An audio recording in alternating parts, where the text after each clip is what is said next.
88 anti teror ya, yang akan mengungkap pelaku teror hingga ke akar-akarnya. Nah, saat ini saya sudah didampingi oleh Kabakrenmin Densus 88 anti teror, yaitu Kombes Pol Asvin Azhar Siregar, yang nantinya akan memberikan penjelasan terkait update pengungkapan di mana kejadian beberapa hari yang lalu di Kota Batu Malang ada kegiatan bom bunuh diri. Baik rekan-rekan, untuk mempersingkat waktu, mari kita sama-sama mendengarkan update dari Kombes Pol Asvin sebagai Kabakrenmin Densus 88 anti teror. Kami persilakan. Baik rekan-rekan, Assalamualaikum warahmatullahi wabarakatuh. Salam sejahtera untuk kita semua, Om Swastiastu. Izinkan saya untuk memberikan update sedikit tentang perkembangan penanganan kasus tindak pidana terorisme yang terjadi di Kota Batu Malang. Jadi saya ulangi bahwa Densus 88 telah menangkap satu orang tersangka dengan inisial HOK ya, di Kota Batu Malang pada tanggal 31 Juli 2024 sekira pukul 19.15 waktu Indonesia bagian Barat. HOK ditangkap atas dugaan rencana melakukan tindak pidana terorisme, yaitu bom bunuh diri yang akan menyerang tempat ibadah di Kota Batu Malang tersebut. Pada saat ditangkap, yang bersangkutan sedang dalam aktivitas untuk membuang beberapa bahan atau barang bukti ya, yang setelah kita selidiki, barang-barang yang dibuang tersebut sebagiannya adalah barang-barang yang tadinya akan digunakan untuk membuat bahan peledak. Ya. Nah, di sini yang perlu kita update yang pertama adalah bahwa ada beberapa informasi yang bertanya kepada kami, sebenarnya berapa orang tersangka? Tersangka hanya satu. Ya. Ada beberapa orang yang dimintai keterangan dengan terkait penangkapan HOK ini, semuanya telah dipulangkan, ya, sehingga mereka bukan atau tidak terlibat dalam tindak pidana tersebut. Salah satunya yang telah dipulangkan adalah orang tuanya juga, yang pada waktu itu diamankan di Solo.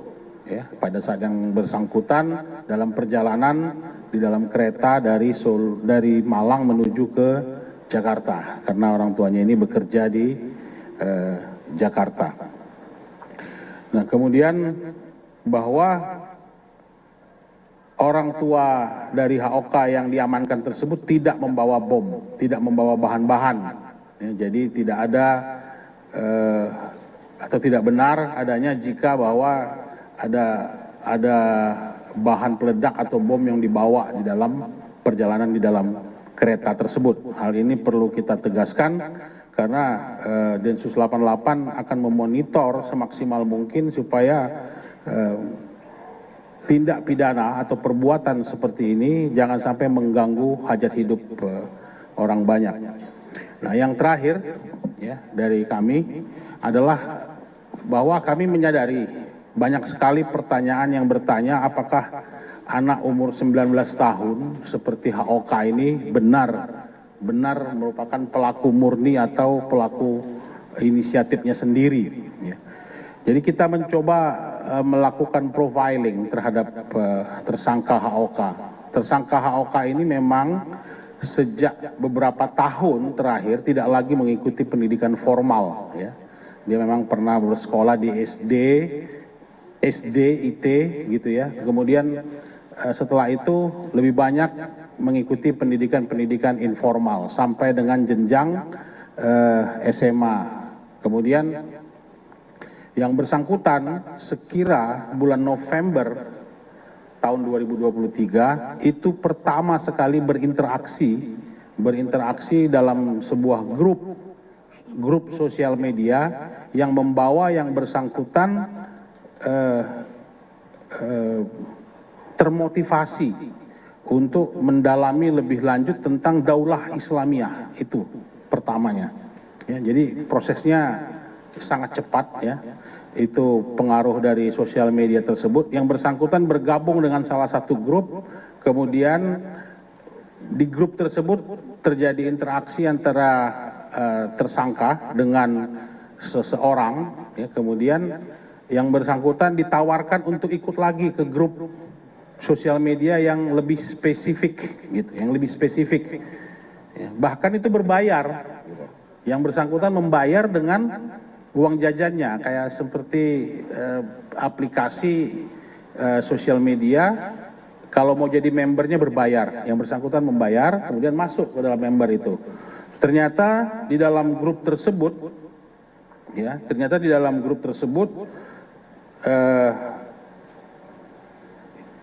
tersangka HOK mendapatkan banyak sekali video-video yang terkait dengan propaganda ISIS, Daulah Islamiyah, seperti video-video eksekusi, ya, video-video peperangan ISIS, kemudian video tentang baiat, dan video-video penjelasan bagaimana tindakan-tindakan ataupun aktivitas yang dilakukan oleh ISIS itu sudah sesuai dengan syariat Islam, gitu, ya. Jadi video-video ataupun konten-konten tersebut didapat melalui sebuah grup sosial media. Karena yang bersangkutan masih penasaran, kemudian dia bergabung lagi ke dalam beberapa grup Telegram kelompok-kelompok radikal yang lintas negara, ya. Jadi saya kira dengan kemudahan translasi atau penerjemahan bahasa komunikasi sekarang, bahkan yang bersangkutan bisa bergabung dengan sebuah channel di dalam sosial media, ya.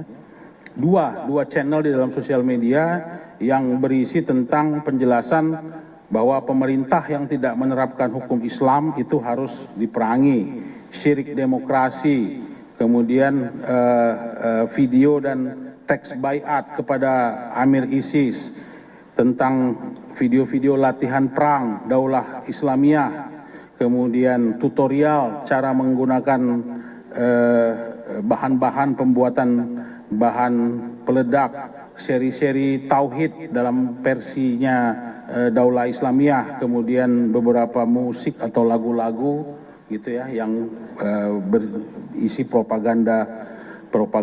Nah, dalam kurun waktu tersebut, ya, pada bulan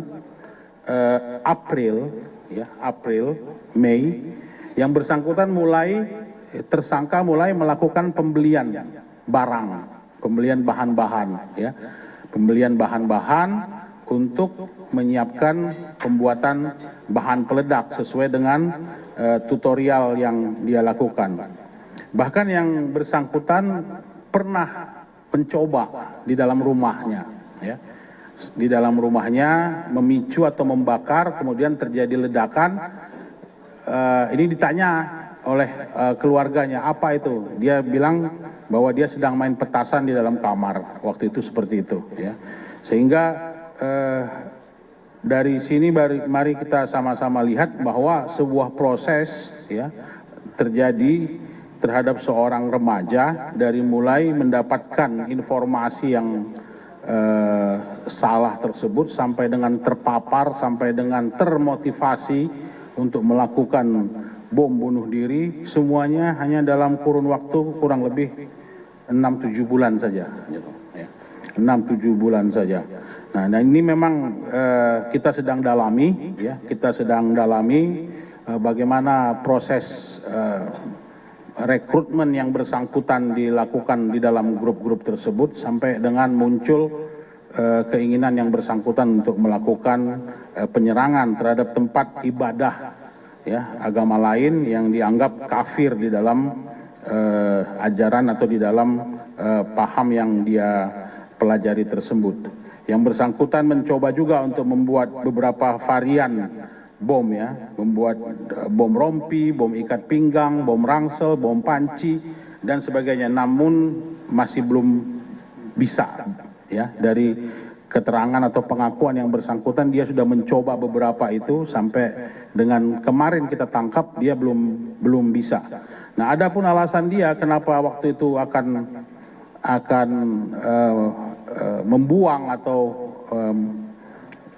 membuang bahan-bahan tersebut karena dari keluarganya ini sudah merasa bahwa kamu nih akan ditangkap nih kalau kayak begini, sekarang buang nih bahan-bahannya semua, sehingga yang bersangkutan kemudian membuang bahan-bahan tersebut. Namun pada saat itulah petugas Densus 88 berhasil menangkap yang bersangkutan.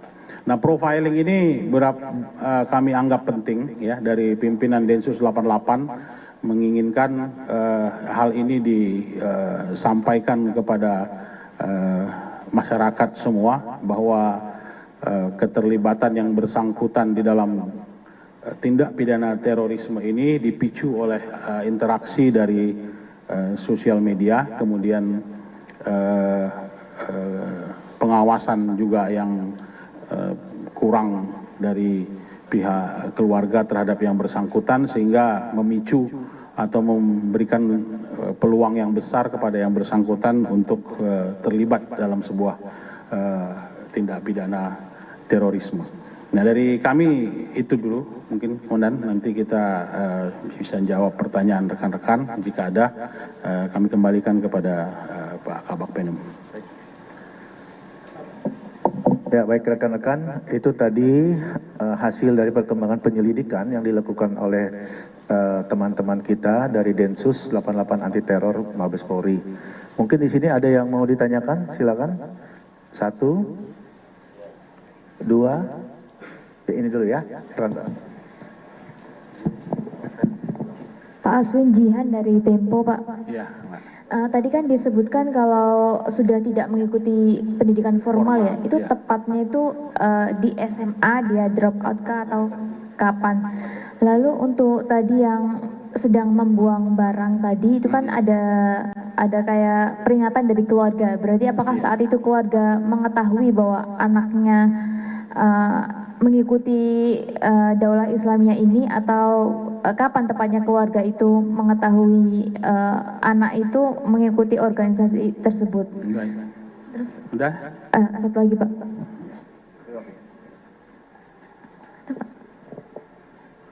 Untuk orang tua ini benar-benar berarti pure tidak terafiliasi dengan Daulah Islamiyah tadi itu Pak ya? Iya.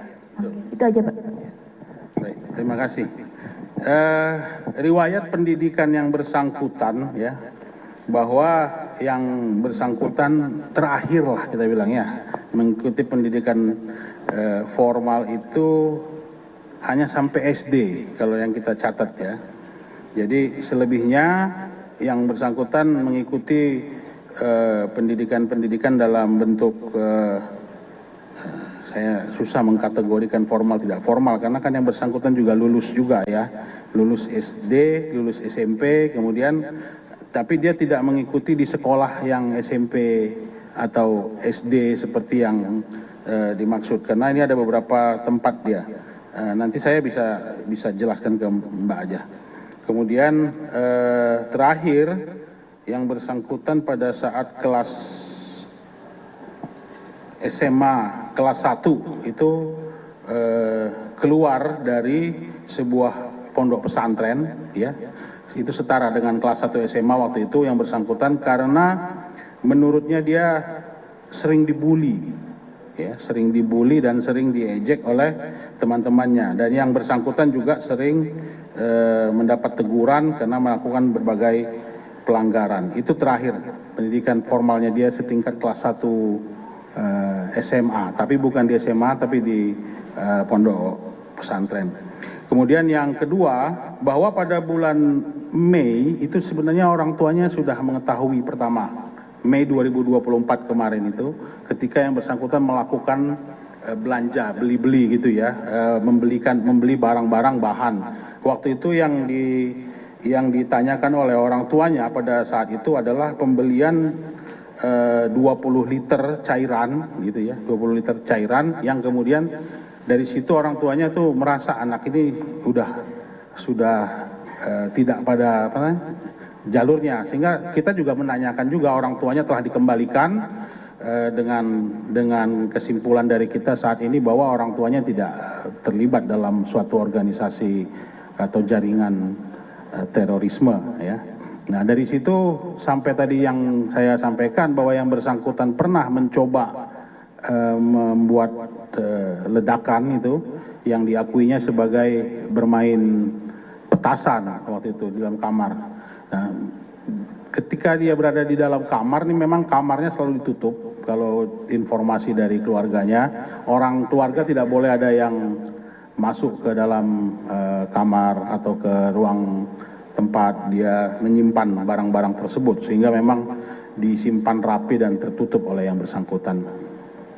Itu ya.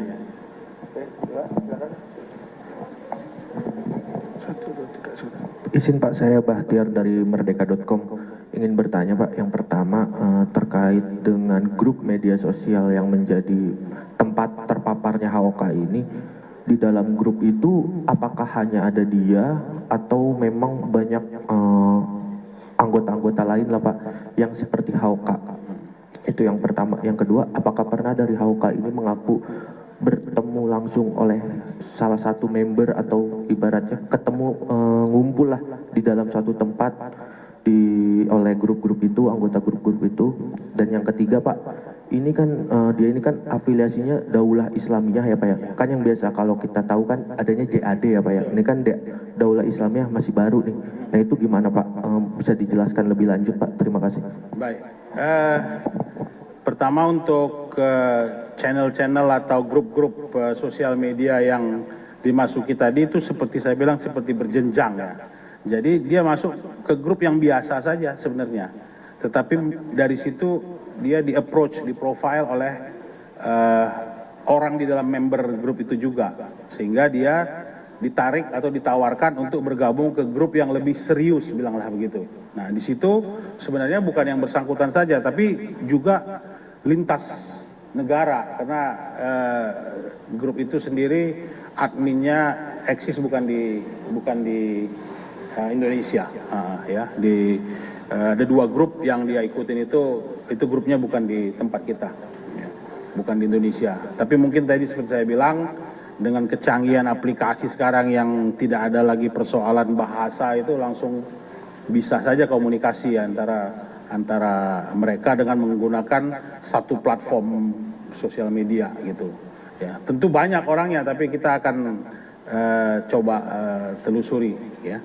Kemudian yang kedua tentang ya sebenarnya Daulah Islamiyah itu nama lain daripada ISIS ya kalau di kita ya, Daesh gitu ya.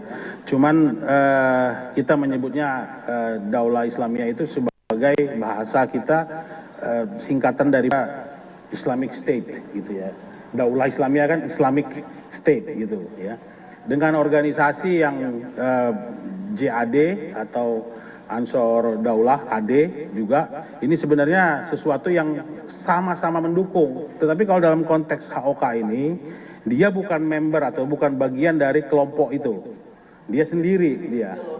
Itu gitu ya.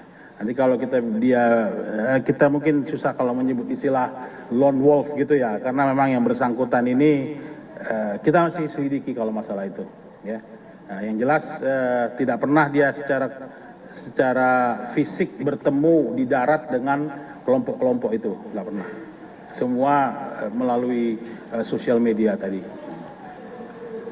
Ada yang lain? Cukup mungkin.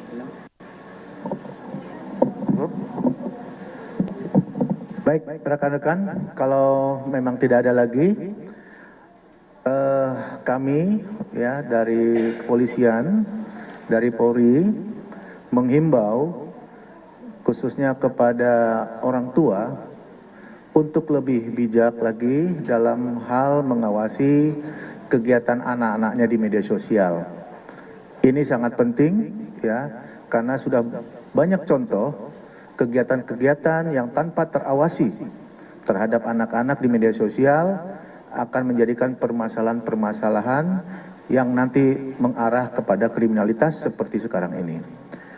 Kemudian yang kedua, yakinlah kami Polri tetap berkomitmen dalam menjaga keamanan, keselamatan untuk masyarakat, sehingga kita berharap semua masyarakat menjalankan aktivitasnya kembali lagi bekerja aman, tertib, lancar, dan semuanya tidak ada permasalahan-permasalahan hukum di kemudian hari.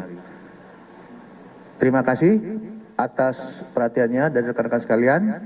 Saya akhiri, billahi taufik wal hidayah. Wassalamualaikum warahmatullahi wabarakatuh. Ini mungkin kalau mau difoto itu barang-barang yang disita.